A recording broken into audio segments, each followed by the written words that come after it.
Competitive Pokemon is now allowing you to use one restricted Pokemon on your team. So today, we're going to go over one of the newest restricted Pokemon, Koraidon, and how you can use it on your next team. Koraidon is one of the legendaries in Pokemon Scarlet, and while you get one early on in the game for mobility around the map of Paldea, you can actually catch one for use in battle if you finish the post-game content and return to Area 0. And Koraidon may just be one of the best legendaries in the restricted format, so you might want to go get it. Since past Paradox Pokemon were introduced to competitive, many different iterations of Sun teams have emerged in order to take advantage of their ability photosynthesis. When a Pokemon with photosynthesis is in the sun, photosynthesis activates and gives a boost to the Pokemon's highest trained stat, like special attack or speed. Having a Sunsetter like Torkoal or a Sunny Day user like Tornadus means that a Pokemon doesn't have to hold a single-use booster energy in order to get the photosynthesis boost. It means it can hold something else that's a little more useful instead. Where a lot of these original Sun teams failed is you had to heavily invest in Sun in order for them to operate.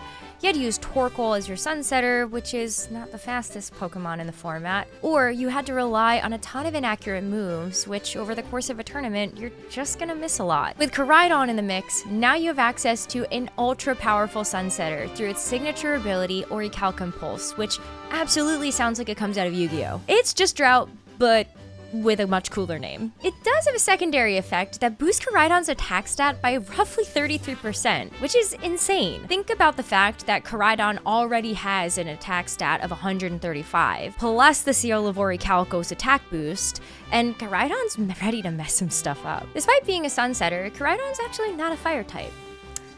That'd be broken.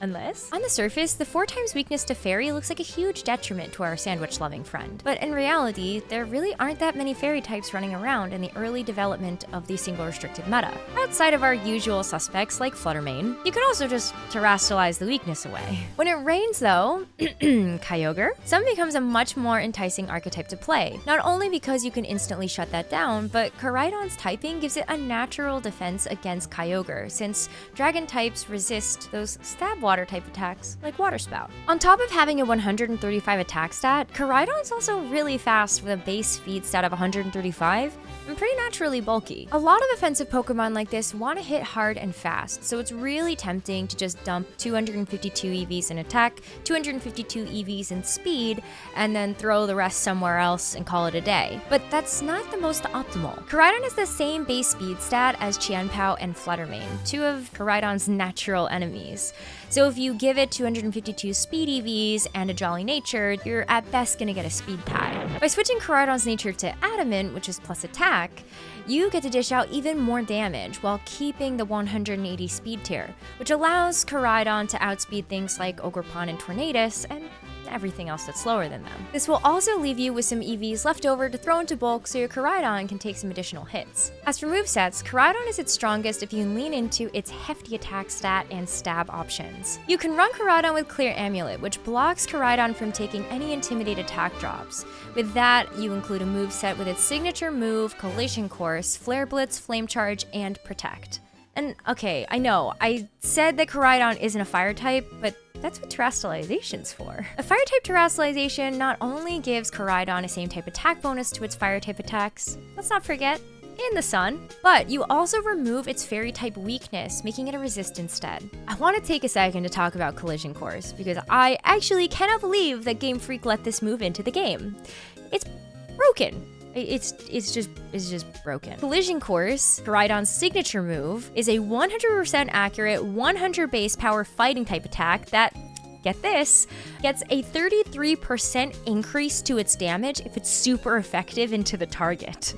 Yeah, Incineroar, I'm looking at you. Taking the Incineroar, for example, a Koraidon with 252 attack, Adamant, Orichalcum boosted, in the sun, is a bare minimum 132% damage to Incineroar that is full bulk invested with 252 HP in defense and even a defense positive nature.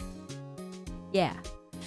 Take that, Incineroar. If you want to take a more defensive approach to Koraidon, then you could give it an Assault Vest over the Clear Amulet. You can't use Protect anymore, but now you get to take advantage of some of the cool coverage options that Koraidon has by using a mixed moveset of Collision Course, Flare Blitz, U-Turn, and Dragon Claw. Dragon Claw gives you a stab dragon type attack, while U-Turn gives you a coverage option into one of the most common meta threats in the format, Rillaboom, while also giving you a pivot to control the weather in the Great War against Koraidon's natural enemy, Kyogre. Koraidon is fun to put on a team. You get a lot of natural great synergy with photosynthesis friends like Fluttermane, Raging Bolt, and Walking Wake, while also being able to put some really key meta staples on your team like Incineroar and Rillaboom, not just for the fake out pressure, but to provide yourself a couple more pivot options. It's also not a bad idea to double down on your fire type options when you have the sun, so Hearthflame, Ogerpon, and Chi-Yu are great additions too. You can round out the team by completing a consistent Fire, Water, Grass core, or anything else that you feel like provides utility that fits your playstyle. In conclusion, Koraidon is set up to be an S-tier meta pick in a single restricted format. Not only is Koraidon super powerful in its own right, but its signature ability or a Calcum Pulse provides a wholesale benefit to glue a team together. The only restricted Pokemon that Koraidon might struggle with are Shadow Rider or Ice Rider Calyrex, and maybe Zacian Crowned.